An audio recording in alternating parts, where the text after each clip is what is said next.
my lane fast, call it high speed. I've been working hard, yeah, I've been working nightly. If you think you'll win, nah, likely. I be taking shots, yeah, cold-blooded, icy. Watching numbers grow is what I call sightseeing. In the front row, run it up when they hype me. The following grows, they know how to ignite me. Call me CEO, I've been running right, see. And I ain't playing games, I create my own lane, making pleasure out of pain, turning losses into... Hey, Steeler Nation. Hope you're having a fantastic evening. I'm Daniel J. This is Sip of Steelers, where tonight I answer a couple of y'all's questions and enjoy an adult beverage. Tonight, I'll be drinking something called Texas Pre-Lane Pecan Whiskey mixed with some Coca-Cola. And cheers to you guys. In full discrepancy, this is not my first one. Hey, David Wright, hope it's all going well too with you guys. Everything's going well on our end. Before we get into the questions and everything, guys, kind of want to recap what's gone on this week. We had the the hiring or the now the public announcement of GM Omar Khan this past week, and he's already been at his press conference acknowledged that he's hired former Eagles VP Whittle, something like that. His last name, there's a lot of different ways you can pronounce it out there, or different folks are pronouncing it different ways. I need to look it up to see the exact pronunciation. However, with him, I think that's going to push out Brandon Hunt. I think that his days are somewhat numbered with the Steelers organization. However, I feel that he's going to probably either Buffalo or Philadelphia to take on their either assistant GM or GM or VP of scouting professional, which is what he's currently right now. He's in charge of our scouting. And so with the acquisition of Omar Khan and who he's brought on board, I think we're going to be moving, a little bit different. Whittle, he's worked most recently with the Eagles, the Saints, and the Ravens, and he's done pretty good when it comes to building those teams and prospecting for those teams for the draft, especially the Ravens. They've had a pretty strong draft. It's very often where I'm like looking at a NFL draft prospect and I'm like, man, I really hope he's in the black and gold. And then boom, he's in purple. Most recently, Kyle Hamilton. That was my pre-draft crush, so to speak. I was really hoping that he would be a part of the Steelers, especially since we, for majority of the offseason, there was a big question mark at the strong safety position. Terrell Edmonds was testing the free agency, and it was well acknowledged even by Kevin Colbert many times that he was that the one position that we didn't have as a starter was going to be the strong safety position.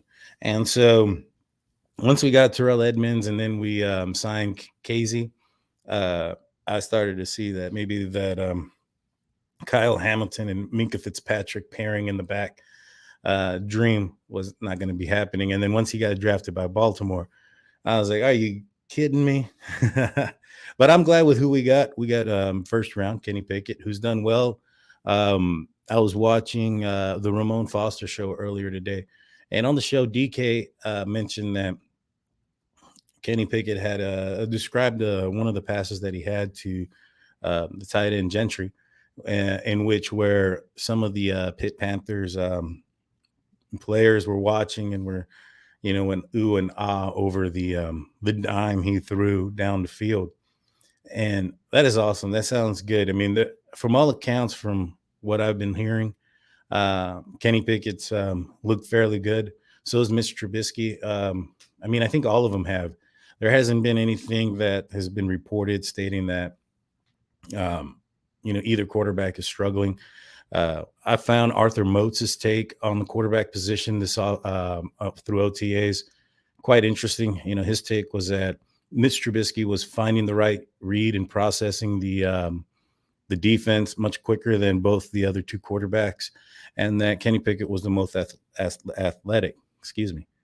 And given that, that kind of spells, in my opinion, a little bit of trouble for Mason Rudolph he doesn't have the arm strength or the arm talent that's going to wow anybody. And I think that he's going to have to, uh, use his brain a little bit and be one of those anticipation type throwers of the football, and really, the only way he's going to have a chance is if he masters the playbook. If not, then and Mitch Trubisky comes in and from all accounts it sounds like he's getting it, then I don't think he's going to have an opportunity. Kenny Pickett, it wouldn't be a bad idea to sit him down, for 1 year. But as David Wright says, it's not really going to go time till camp. Once it's camp, some defenses out there, we'll see. Mitch should process his defense faster, and he should. He's got the experience. He's a former, Pro Bowl quarterback. He's taken his team to the playoffs, I believe, twice. And both teams that he took, with the Chicago Bears, were not teams that were great. He didn't have the greatest, supporting cast around him. This year, he's if he ends up winning this the starting job, he's going to have an amazing cast around him. From what all insiders are saying, is that Najee Harris is looking phenomenal. He came into training camp in phenomenal shape. Looks bigger than he was last year. Looks faster than he was last year. And listening to Arthur Moats and Ramon Foster, one of the things that they both kind of stated at the same time, well, not at the same time, but that was kind of the same, was that second year jump, because you're not in college, because you're not preparing for the draft, because you're not preparing for OTAs the combine, you have more time to focus on your body, focus on what you're putting into your body and what you do and you work out. And that's why there's been such a huge leap and jump for most of these players from the first year to the second year. And from what I understand, it's pretty, it's pretty apparent that Najee Harris, Kendrick Green, Kevin Dotson, and I believe it was Claypool that came in phenomenal shape. And, it's been kind of reported that we're going to be heavily into the run, which is amazing. Last year, we weren't very good into the run. We also, outside of Najee getting almost 400 touches and 300 plus, running attempts, we didn't run the ball very much. We were very much in the passing game, threw the ball more than any other team. And a lot of it had to do with we were coming back from, fourth quarter. We were having to, come back from being down in the fourth quarter and things of that nature. And so with that being said, excuse me. With that being said, that did kind of play a big role into why we were passing the ball so much. However, this year going in, having the addition of Mason Cole and the addition of James Daniels on the offensive line, that's really going to help us in that running game as well. And that's going to, give us those third and short and, makeable downs and, keep our defense off the field. And if we can do that and push defenses back when it comes to the coverage with the addition of George Pickens, I think we're going to have a strong team. Like I said, Mitch Trubisky has a very strong cast around him. If all accounts from training camp or OTAs, and again, it's just football and shorts, is that George Pickens also looks like a number one receiver out there. And so, with those, George Pickens and the maturity of Claypool coming in as well, I think that's going to really, really push us up. And so with that said, guys, I'll take some of y'all's questions. What do you guys have for me?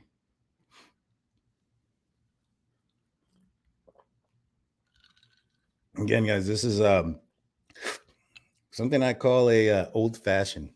It's a Texas praline whiskey mixed with a Coca-Cola. I don't drink often, but when I do, I don't like anything harsh.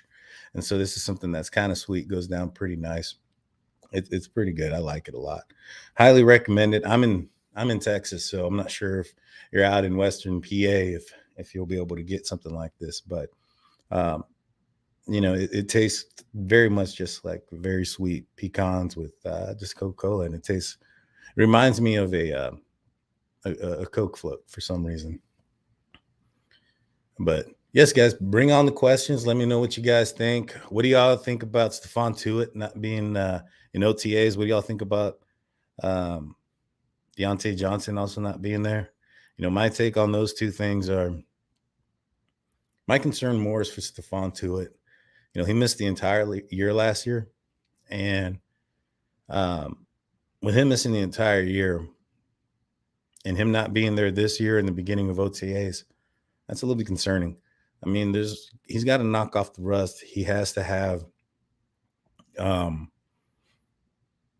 he has to get back in football shape. It's been over a year. Last year he had the sudden passing of his brother, and then there was a reported knee injury. And so with those two things, getting back in shape and learning from a new defensive coordinator, with the retirement of our former DC and our promotion of Austin Terrell, then, he really needs to be on there to catch up and be along with the defense.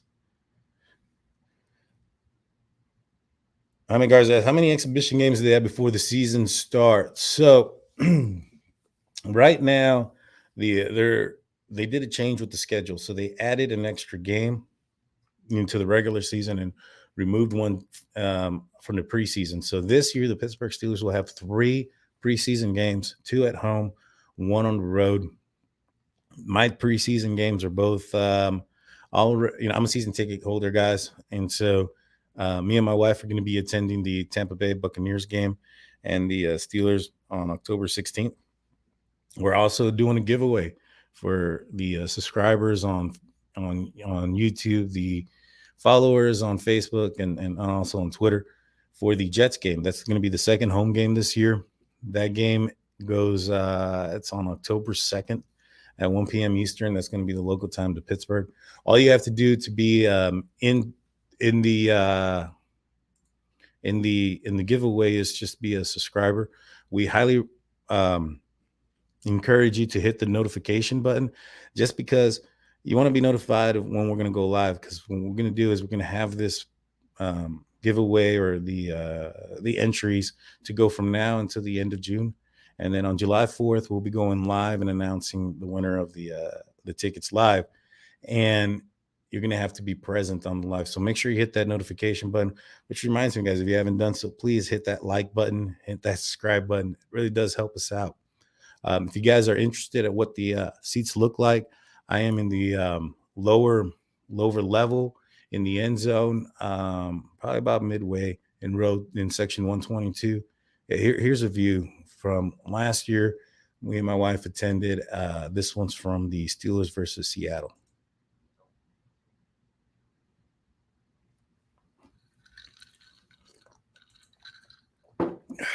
And this one is from the Denver game.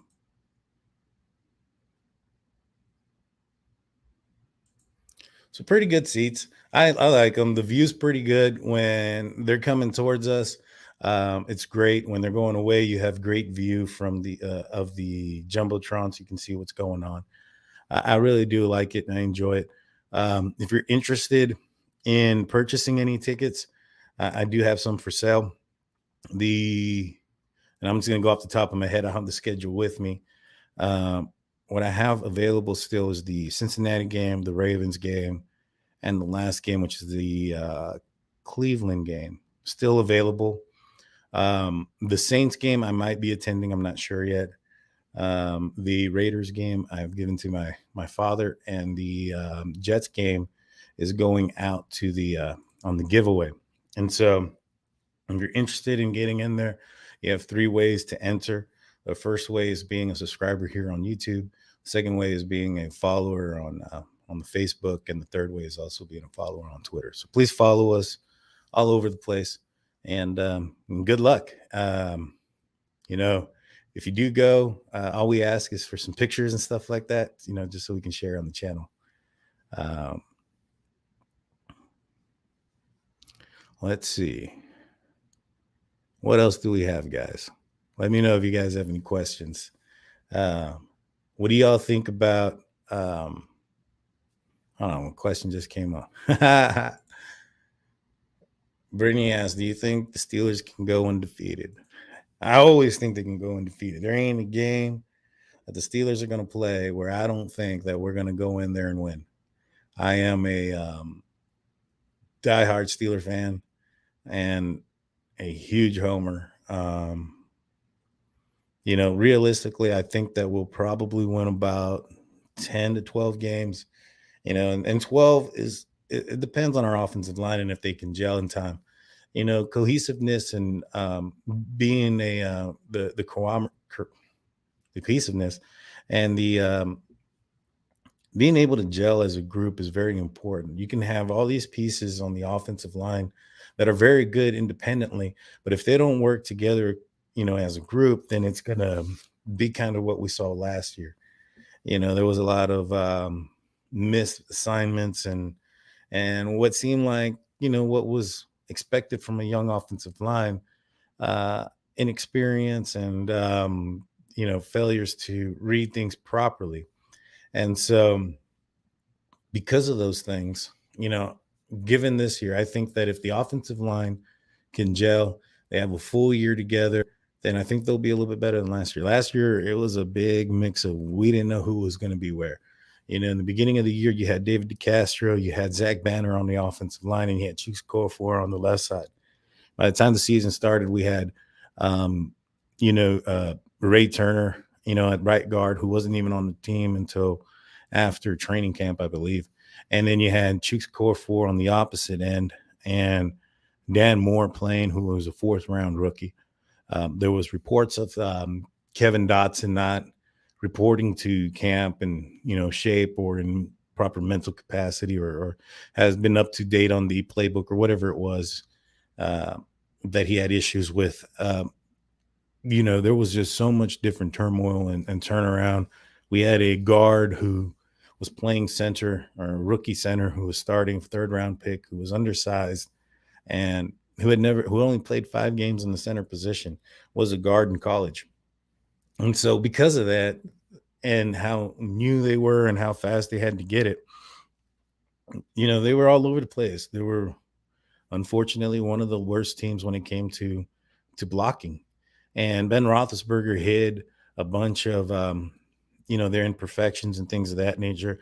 And so did Najee Harris. I mean, there was so many times that Najee got the ball in the backfield and it was like, he made his own yards. He made extra yards because there were people hitting him in the backfield. And if, he had 1 or 2 yard, plays, which for any other running back would have been 1 or 2 yard negative. And so I think that's going to be the biggest, tell as to what we're going to do this year is if the offensive line can gel and they can, be cohesive and be a good group together. They've done it, Mason Cole last year. I mean, we got to see it firsthand Thursday night when their running back cooked us, Jeremy Daniels and James Daniels. I'm sorry. He, in my opinion, there was a lot of eyes and a lot of talk on Mitch Trubisky being the, our best free agent acquisition this year. In my opinion, I think it was James Daniels. He's our biggest steal. I've seen a little bit of tape on him from Chicago, and he's a mauler. And he's smart. If you listen to him talk in interviews and the way he answers questions and the way he just, talks and processes information, you can just tell that he's a very intelligent young man. And he's already, from all indications, taking that leadership role in the on the offense, with an offense that is very young. And he's going to be our biggest, in my opinion, star, the next James Ferrier type free agent. And so, playing respectively on the opposite, line of scrimmage. But, with that said, that I think that with those guys, that's really going to give us a chance to really make a strong push and have a good record. Let's see. Is that the hat we got you in Vegas? No, this is not the hat. The hat that you guys got me in Vegas. And by the way, guys, Jaime Garza is a good friend of mine. Known him since probably like 6th grade or something like that. We've done some traveling together. We've done fishing and stuff like that. We've gone trips to Lake Tahoe and to Vegas. And in Vegas, they purchased me a hat. This one here, I think Brittany got me last year. But thank you for noticing. Let's see. Yeah, you guys keep the questions coming in. Let me know what you guys have. Anybody surprised with the Steelers going with Omar Khan and not Brandon Hunt? I mean, I definitely was. I was surprised. I mean, I know that Omar Khan has turned down or has had at least interviews in the past for the GM position in different places. And for whatever reason, whether he's turned them down or they've turned him down, he's not taking them. And it was speculated that he was going to be Kevin Colbert's replacement whenever he did retire, since Kevin has been on that, one year contract for the last few years. It was speculated whenever he did decide to step down that, Omar Khan was going to be his replacement. As the Steelers started to, interview 16 different people for the position, a lot of people started to wonder if it was going to be Omar Khan, including myself. A lot of people started looking at Brandon Hunt because his experience in scouting and whatnot, and Omar Khan being more of a salary type guy and a salary guru. I thought that they might go the other way, given what the Rams have been recently able to do in free agency, what most teams have been able to do, especially with the voidable years added to contracts. I was thinking that maybe, finding somebody that can do the contract and do the mathematical portion of the job would be a lot easier to find than somebody that can, find talent and good talent consistently. We've had a plus 500, record every year since Ben Roethlisberger has been in the on the team, and it's not just because of Ben. It's not a one-man team. And so, I'm sure Ben elevated the receivers in our offense and our team, but, it takes more than that. And it takes building a team around him. And so evaluating players and prospects, in my opinion, I would have thought would probably have been more important than the number aspect. However, the Steelers know what they're doing. They, that's why they get paid the big bucks, and they're in the positions as far as where they're at. Now, to give the Steelers due credit, they did do their due diligence. They interviewed 16 people for the position.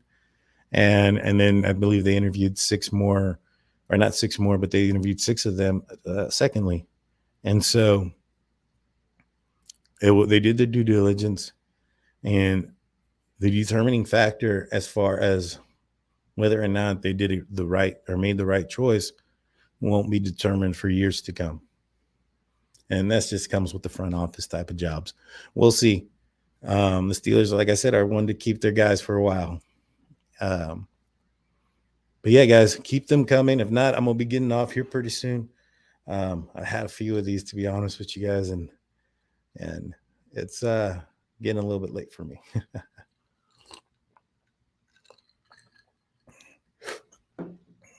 What are you guys more excited for this upcoming year? I mean, this upcoming week, I'm sorry, for OTAs, the second week. I know that on June 7th, the mandatory minicamp part is supposed to start. And that's when, if Diontae Johnson and Stephon Tuitt, if they decide to not show up, well, that's going to be a big indicator as to their future is going to be that week. If they do show up, then that's only going to make our team better. I mean, it's going to give us a lot of defensive linemen if he is there. Leads me to wonder which guys don't take the cut, which guys don't make the cut. I mean, the Steelers are known to keep a few of them, but I mean, we got Cam Hayward. If Stephon Tuitt's back, there's Tuitt, there's Alualu.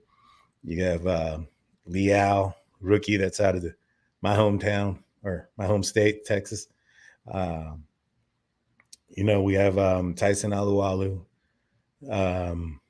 It's getting a louder milk. Flozo Adams. I mean, it's a big group there. It's getting kind of top heavy in there. We're gonna have to let some people go there. Now, currently, I think Stephon Tuitt, if he does play, he costs somewhere around 14 million, and if he doesn't play, I think his dead cap cost is somewhere around 9. And so, it'd be nice if he ends up not playing. If the Steelers can work out a deal or whatnot to free up some of that money, and we could use that somewhere else. Probably pull in maybe a outside linebacker to get into that third role and that rotating role. Right now, Derek Tuska is going to be our probably our third guy. When he's playing 25% of the defensive snaps, I think that's concerning. Jannard Avery is a guy that we picked up, however, didn't show up for voluntary OTA. Let's see if he shows up for the mandatory one. You would think for a person who's fighting for a job, who's new to the team, and has TJ Watt and Alex Highsmith ahead of them, he'd be showing up to your volunteer meetings. So I'm not too impressed with him at this present moment. But we'll see. In my opinion, that's probably our biggest hole outside of the backup running back. I don't want to put that many touches on Najee Harris this year again. As great as he is, having him touch the ball at time is just asking for an injury. And that's probably the last thing we need, guys. I feel that, getting that 1-2 punch, maybe a change of pace kind of guy, or maybe if McFarland can, step it up and be that change of pace guy, then that'll be helpful. I doubt it. Listening to some of the other podcasters that are out there who cover the Steelers, they kind of stated that there was a big gap between Najee Harris and any of the other running backs in OTAs, that just his speed, size, his change of pace, his everything is just leagues above, Snell and McFarland or even the undrafted free agents that we brought in. Let's see. We have a question here. I'm asked, if you could pick a QB from the past or present to be the Steelers, who would it be? In the prime, it'd definitely be Ben Roethlisberger. And I mean, it might be a little bit of recency bias, but in his prime, which I'm thinking probably like 2015 to 2017, 2016, Ben Roethlisberger with the Killer Bees, with AB and Bryant, I think right there, boom, he was at his best. When he retired and he left, I went back and looked at a few games from his previous years, and just seeing him, able to move around the ball, move around the pocket, and just throw dimes and lasers, reminded me why he was, that franchise quarterback, and that who he's played these last couple of years wasn't the Ben that we knew and I grew up watching. One thing that he was always able to do, in my opinion, was place the ball accurately for the receivers. And I think he made a couple of receivers into some, he elevated their game and he elevated their position and allowed them to play above their line, to copy a Tomlinism from Coach Tomlin. I think that, he doesn't get as much credit as he should due to the, the things that he's been accused of in the past or whatnot. And, he was probably the closest thing to a Dan Marino that there was or is. And, I'm going to miss that guy. It was very sad to see him go. I remember his last home game there against the Browns, and I was watching it on TV, just kind of regretting not going to that game. My wife told me I couldn't go. Just kidding. She kept telling me, go, go, go. And I was like, no, no, no. And then during the game, I was like, man, I should have gone. And it was a good game. Ben, we'll see him again come Canton in 5 years. I look forward to it. Maybe I'll make the trip up there. But guys, with that said, that's going to do it for me tonight. I'm glad you guys can be a part of the live chat please share, like, subscribe, the whole 9 yards. That really does help out the algorithm and the whole 9 yards, and kind of pushes me out everywhere. Please don't forget the contest we have going on. And, with that being said, guys, I'm Daniel. This is State of the Steelers, and y'all have a good night.